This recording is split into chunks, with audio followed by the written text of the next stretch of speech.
Hey, Facebook friends and YouTube. So I've been researching this all day and it's pretty crazy stuff.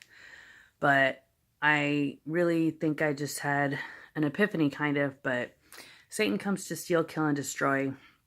And primarily, Satan is doing that obviously through abortion for women because Satan is putting a fear in women that they can't handle being a mother. So then they do these abortions, and apparently some years it's like pretty much 1 in 3 babies or pregnancies are ended in abortion. And I think it's mainly just the spirit of fear. Um, a little bit of my own testimony. Most people don't know this, but I myself didn't even necessarily want to have kids because I was sexually abused when I was a kid by my dad and by various other people. So I was scared to have kids because I was like, what if I have a girl and she gets sexually abused? And I just don't think I could handle that as a parent, like knowing that that happened to her. Um, I would have, anyways, I was just really fearful about that. And I definitely had like a spirit of fear regarding that. And then I went to this kind of like deliverance thing at this church. It was called Mid Cities in Midland, Texas. And it was really good. And they were talking about the spirit of fear. And I stood up and I was crying. And someone had a word of knowledge. And they're like, God is telling me that there's someone here where you're really fearful that something will happen to, your kids. And I was like, oh my gosh, they're talking to me. So anyways, if you or someone you know has that fear, I understand because it's a crazy world. Like my brother had a son who's now 18, and I asked him one time, are you going to have any more kids? And he's like, why would I bring any more kids into this crazy messed up world? And I was like, yeah, that's true. That's a really good point. But I now have 2 beautiful girls, and I'm very glad that I had them. They are 3 and 5.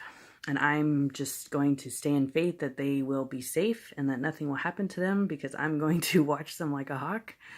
And I'm just going to make sure that they'll be safe. And I'm trusting God that God will protect them as long as I, walk the straight and narrow and I'm hoping that, Psalm 91 will be true for me. That if I abide in God, that hopefully he will then protect my family. So anyways, so I had that thought, yeah, that women, get like the spirit of fear and they're so scared about, their ability to be a mom, or they're scared something might happen to their kid. So I think that's a big reason why a lot of women have abortions, or they're worried that the kid might have a abnormality. When I was pregnant my first time, I had an ultrasound and they said that my daughter's kidney, like her kidneys were too big or something, and I was like a little bit worried. But then I went to this Bible study and my small group, everybody was like, oh yeah, they gave us something to be scared of too when, we were pregnant or whatever. So I think that's just something that they do now, which I don't know if it's a game or something, but they try and make every pregnant woman scared about her child coming out okay.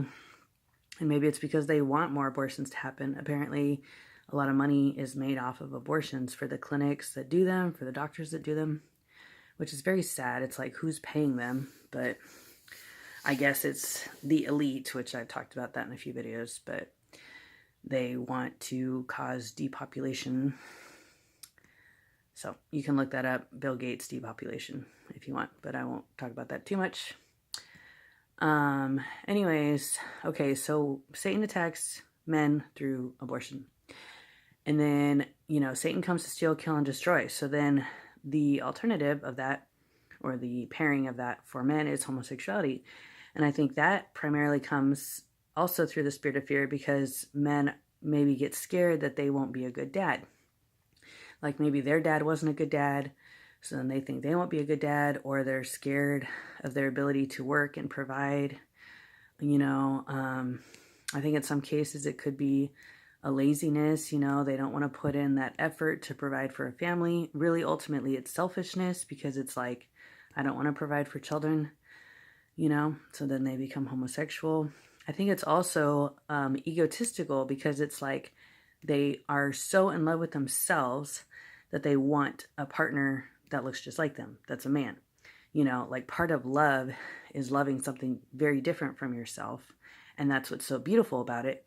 is that men and women are very different, but it's so beautiful that we can love each other, you know. So, anyways, yeah. And so Satan comes to steal, kill, and destroy. So he is trying to destroy marriages and steal away people's ability to have children by either making people gay or doing, the whole abortion thing. And it's so crazy too, because it's like, supposedly the elite want depopulation, but then why do they allow all these bars and clubs to be functioning? Because obviously that's going to lead to reproduction.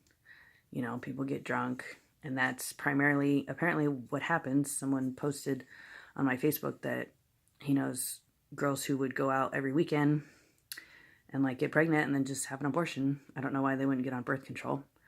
Honestly, you should be responsible. If you're going to have that lifestyle, you should get on birth control pills. But yeah, like they really need to shut down all the bars and clubs, because that's the main way that, this stuff happens, because people drink and then they're not thinking clearly and they hook up with someone and then they realize they don't really know that person, so they don't want to stay in a relationship.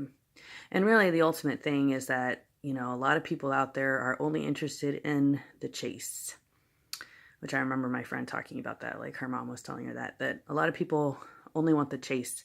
And once they have someone, they aren't content or they're bored or something. So they just want to keep chasing and chasing. And that's kind of like an addiction. It's like a love addiction or, sexual addiction. But yeah, so you got to be careful of that. I don't know. I'm sure none of you are like that. But I think that's the primary cause of all these abortions, is that, these women don't want to just settle down. They want to just keep chasing and being chased. And anyways, because they think that that's the high life, and Satan has sold them the lie that that is the thing that will make them the most happy. But of course they are, I'm sure, are very miserable. And if they would just settle down and pick one guy and get pregnant and have a family, they would be much happier. But for some reason, they don't think that they would be. So that's why they do that.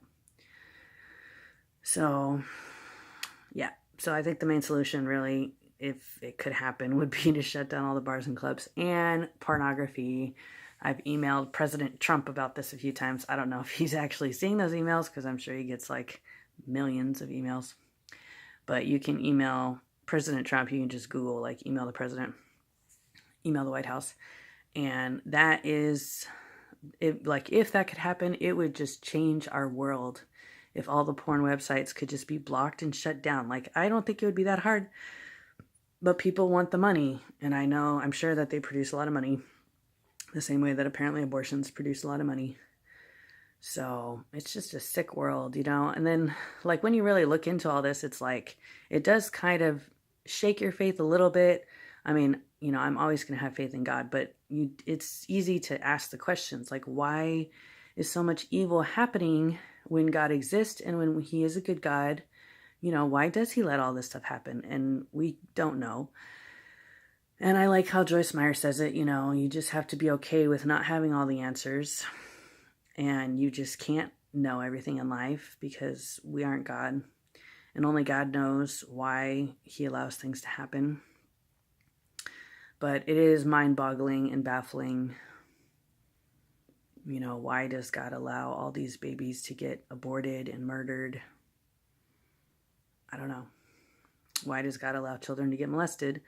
Why does God allow people to get raped and abused? I don't know. I mean, of course, the cookie cutter answer is free will, and we all have free will. And generally, theologian people say that, God cannot intervene in our free will. I mean, he can, but, well, that's the tricky thing. It's like he can, but he chooses not to. And why does he choose not to? I don't know. I mean, we won't ever really understand that in this life, because our minds are finite and limited. And we can't comprehend all the things, all the things, and why God does what he does, and why he allows what he allows. So anyways, I hope that my thinking out loud helps some of you think about your own thoughts. But there is something we can do about all this evil. We can pray. And so I pray that you all will pray without ceasing, pray all day, hopefully you have times during the day where you can take a break and just, talk to God about all this stuff. There's this really good picture on Facebook where Jesus is sitting on a bench with this man, and the man says to Jesus, why aren't you doing anything about this, and that, and all the pain in the world? And then Jesus says to him, I sent you. So that's kind of a good little answer there. So it's like we can do something, and God enables us to have that desire to change the world. So we need to try. I mean, that's why I'm making these videos. Like, it's something. I've never really protested or stood outside of an abortion clinic or anything, but I mean, that would be a good thing to do, but maybe someday I will. But yeah, so I'm just hoping that these videos are making a difference and maybe they can change the world. I know the whole world lives on YouTube, so hopefully they'll do something. But yeah, we need to pray and we need to raise awareness, and if you have the time and the desire, you should totally go stand out in front of a Planned Parenthood clinic and just hold up a sign and say, God forgives you, but he wants you to make the right choice, something like that. So may God bless you all. Have a great day.